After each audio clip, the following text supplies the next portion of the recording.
It's a little warmer right here. You want to in the dark? We'll find out. Check this out.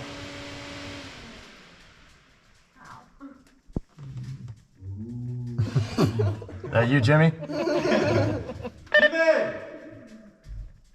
He usually responds. That's weird. So your eyes never will adjust on here. There's absolutely no light for him too. What y'all think? Pretty crazy, right? That's pretty cool. Pretty intense. It's pretty awesome, man. Like a lot of people, a lot of people don't get to go into a mine, let alone on an ATV or side by side with their family. It's pretty dope. So all day long, I've been showing you things about the mine, where the Krebs family used to live. So back in the late 1800s, this mine was made by the Krebs family. They owned Crescent Stone Company, which was a concrete company. Limestone is the base ingredient or material in concrete. So it makes sense that they were mining for that. So this is called an open stoping or a room and pillar mine.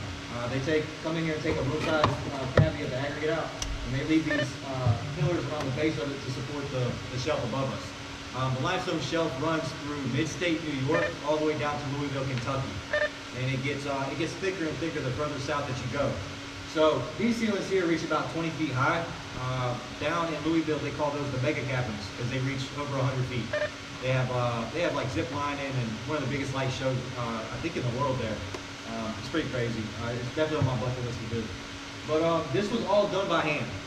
So back in the 1800s, that's pickaxes, donkeys with carts on the back, dynamite, and they had these little lanterns called acetylene carbide lanterns, and they give you about they were equivalent to like 4 candles. So they're down here 16 hours a day blowing stuff up in the dark. It's it's pretty intense. I prefer my job any day. So let's see, what else can I tell you about this place? It ceased operation for the mining of the limestone in 1917. It sat dormant here till, it was about 65 years, till around the 80s when the Swarring family came along. They owned a mushroom farm. I don't know if there was any mushroom, I don't know. Anyway, the mushrooms grow best between 50 and 60 degrees. If you can tell, it's 55 degrees in here, and it stays this temperature year round. Doesn't matter if it's 120 outside, -2, it's always 55 in here. So they caught up their main expense, which was heating and cooling, by bringing it down here in the mine. Mushrooms also don't need any light to grow, so this was the perfect environment for them. They came down here, they thrived for a few years, till about, I want to say like 97. The import market started becoming super aggressive, and they forced them to either automate or shut down, and that's what they did. Closed down around 97. And the mine here sat empty again until around 2004. The owner of it now, his name's Steve Brennan. He came along. He's an outside contractor kind of guy, a realtor. He bought this in hopes to turn it into a storage mine. The two mines that I pointed out earlier, I think one of those is a storage mine. They store like RVs and boats in it. It's really good, weatherized against the winter.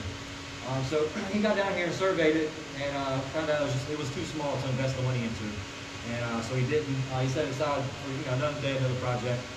And that's when Bob Severe came along. He came up with the idea to take ATVs underground, and he came to Steve about it. And Steve was like, "Well, if you can get all the deep mine safety permits and everything squared away, then let's give it a go." And 16 years later, this is what we're doing. Bob Severe was the owner, and now his son Jarrett is the owner now. I don't know if any of y'all talked to him on the phone when you called in, but yeah, this is what we're doing now. This is our first year with the rentals though.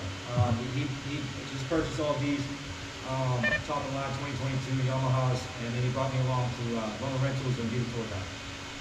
So again, I appreciate you guys coming out today. Super cool. If there are any questions? All right.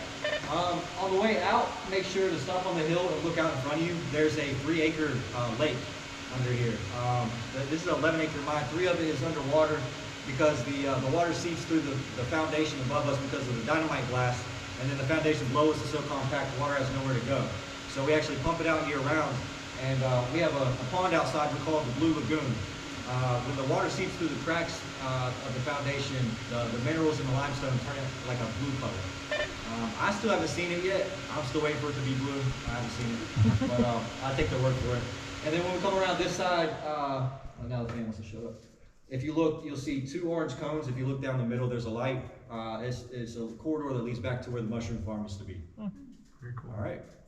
When we get out of here, I'll back your machines up into the mine entrance. We'll take some cool pictures, and then we'll hit a couple more trails. If y'all agree with that.